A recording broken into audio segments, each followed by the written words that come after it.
ఉన్నారా లేదా? ఎవరు చూపించారు? మా ఏజెంట్ చూపించము.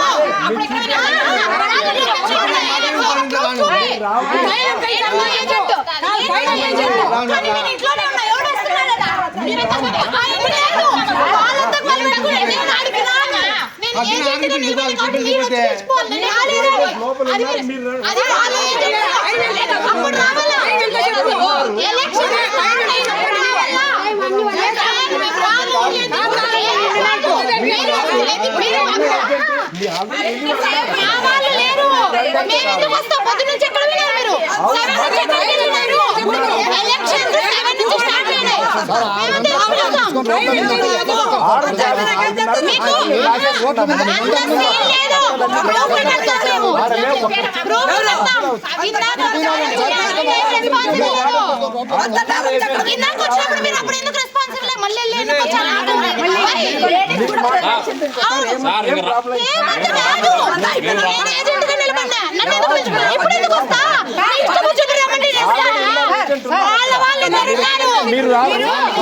హ్యాట్స్ ఆఫ్ ఆ మహిళలకి. ఎంత చైతన్యవంతులు, ఎంత గొప్పగా నిలబడ్డారు ప్రజాస్వామ్యం కోసం. ఓటు వినియోగించుకున్నారా లేదా అన్న అంశాన్ని పక్కన పెడితే వాళ్ళ పోరాట తత్వం మాత్రం నిజంగా హ్యాట్స్ ఆఫ్ చెప్పాల్సిందే. అక్కడ పోలీస్ అధికారి ఉన్నా సరే ఏమాత్రం వెరవకుండా, ఏమాత్రం భయపడకుండా, ఏమాత్రం వెనకడుగు వేయకుండా ధైర్యంగా నిలబడ్డారు, ధైర్యంగా ప్రశ్నిస్తున్నారు. ఆఖరికే వాళ్లే తోక ముడిచి పారిపోయేలా చేస్తున్నారు. సాంబశివారెడ్డి గారు, అసలు మహిళలైనా ఓటు వేసుకునేటటువంటి పరిస్థితి కనిపించిందా ఈ ఎన్నికల్లో?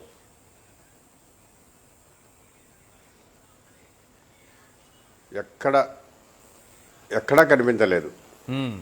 మహిళలను ఒక జ్ఞానం కూడా లేకుండా విచక్షణ రహితంగా మహిళలను మీద కూడా దాడి చేసి అడ్డగించి వాళ్ళని చాలా అవమానపరిచి, కనీసం కొంతమంది మహిళలు అయితే పోలీసుల కాళ్ళు కూడా పట్టుకున్నారు. మా ఓటుకు కల్పించండి, మా ఊళ్ళో ఈ సంస్కృతి లేదు, ఓకే, ఎప్పుడు ఇంతవరకు ఇటువంటి జరగలేదు అని ఎంత వేడుకున్నా కానీ ఆ ఓట్ల స్లిప్పులు, వాళ్ళ దగ్గర ఉండే ఓట్ల స్లిప్పులు కూడా గుంజుకొని ఆ ఓట్ల స్లిప్పులతో ఓటు వేసుకునే సందర్భాలు ఈరోజు జరిగినాయి. ఇంత దారుణమైన పరిస్థితి ఎలా ఉందో ఈసీ అయినా గమనించి ఎలక్షన్ కమిషను అందరికీ న్యాయం చేసి రీపోలింగ్ జరిగితే బాగుంటుందని మేము అనుకుంటున్నాము. అయితే అది సాధ్యాసాధ్యాలు ఎంతవరకు ఉంటాయో ఎవరికి తెలియదు. రైట్. అయితే ఒక విషయం చెప్పండి సార్, మీ అబ్జర్వేషన్ ఉదయం నుంచి మీరు అబ్జర్వ్ చేసిన దాని ప్రకారం చూస్తే ఈ దొంగ ఓటర్లు బయట జమ్మలమడుగు నుంచో, మైదుకూరు నుంచో, ప్రొద్దుటూరు నుంచో వచ్చి దిగిన వాళ్ళు దొంగ ఓట్లు వేసుకునేటటువంటి పరిస్థితులు ఉంటే, సామాన్య ఓటర్లు, నిజమైన ఓటర్లు, కనీసం అంటే మనం పులివెందులే తీసుకుందాం, 10,600 ఓట్లు అంటున్నారు. ఒక 5,000 మంది అయినా నిజమైన ఓటర్లు వెళ్ళి ఓట్లు వేసుకున్న పరిస్థితి కనిపించారా? ఒక 50% అయినా సరే అవకాశం కల్పించారా? 5,000 మంది కాదు, అక్కడ ఉన్న టీడీపీ 10% ఉంటుంది, వాళ్ళు వేసింటే వేసిండొచ్చు అంతే. అంతేనా? ఇప్పుడు జరిగిన 10,600 ఓట్లలో 10% టీడీపీ, 10% టీడీపీ, మిగతావన్నీ రిగ్గింగ్. టీడీపీ ఓట్లు ఉండేది అంతే, మిగతా 10 రిగ్గింగులు. ఆ టీడీపీ వాళ్ళు ఏమన్నా వేసింటే వేసిండొచ్చు అంతే, ఎందుకంటే వాళ్ళ గుండాలతో పాటు కలిసి ఉన్నారు కాబట్టి వాళ్ళు వేసిండొచ్చు అంతే. ఎక్కడా జరగలేదు, మొత్తం 90% రిగ్గింగే. రామ్నాథ్ గారు, చాలా ఆశ్చర్యకరమైనటువంటిది, ఒక దిగ్భ్రాంతి కల్పించేటటువంటి విషయాన్ని సాంబశివారెడ్డి గారు చెప్తున్నారు. ఓ 10% టీడీపీ వాళ్ళు ఓట్లు వేసుకో ఉండొచ్చు, వాళ్ళకి ఏదైనా అవకాశం కలిగి ఉంటుంది, కానీ మిగతా అంతా కూడా బయటి ప్రాంతాల నుంచి వచ్చిన వాళ్లే వేసేశారు. ఎంతమందికి ఓటు హక్కు కల్పించారో కూడా తెలియట్లేదని చెప్తున్నారు. అంటే మొన్న బీటెక్ రవి గారు కూడా చెప్పారు, మాది 24% ఉంటుంది, అంతకు మించి ఎంత పెరిగినా మాకు ప్లస్, మాకు పోయేది ఏముంది అని మాట్లాడారు ఆయన.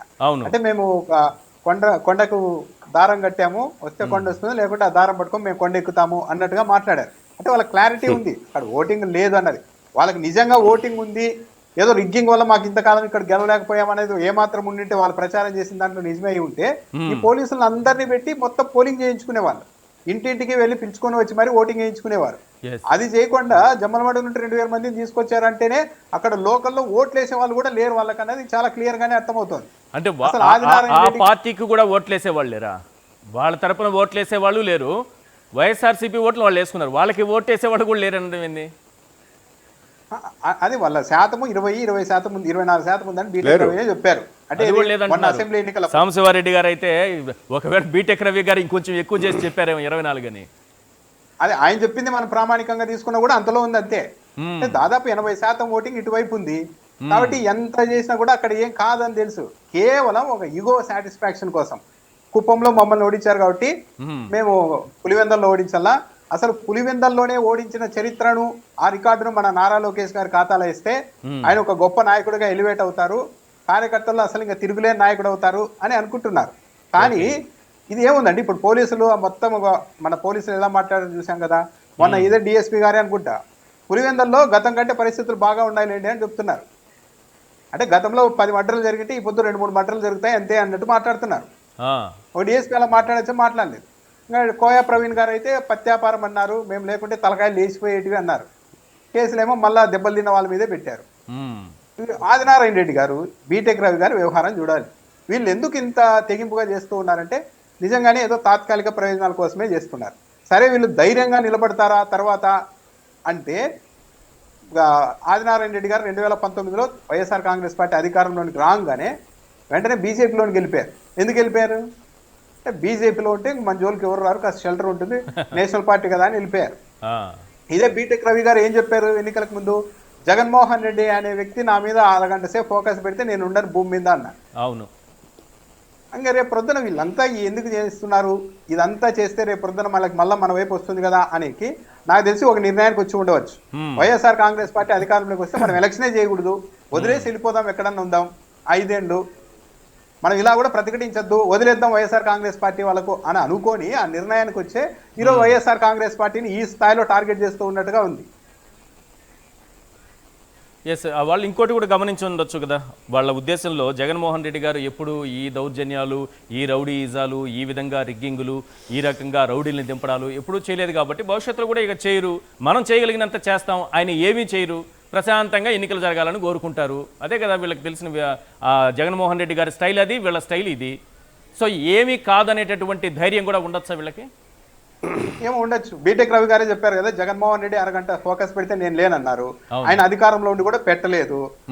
ఇంకా ఏంటి, పులివెందల సెగ్మెంట్ పరిధిలో కూడా మేము గ్రాడ్యుయేట్ ఎమ్మెల్సీ ఎలక్షన్లు గెలిచామని చెప్పారు వాళ్ళు.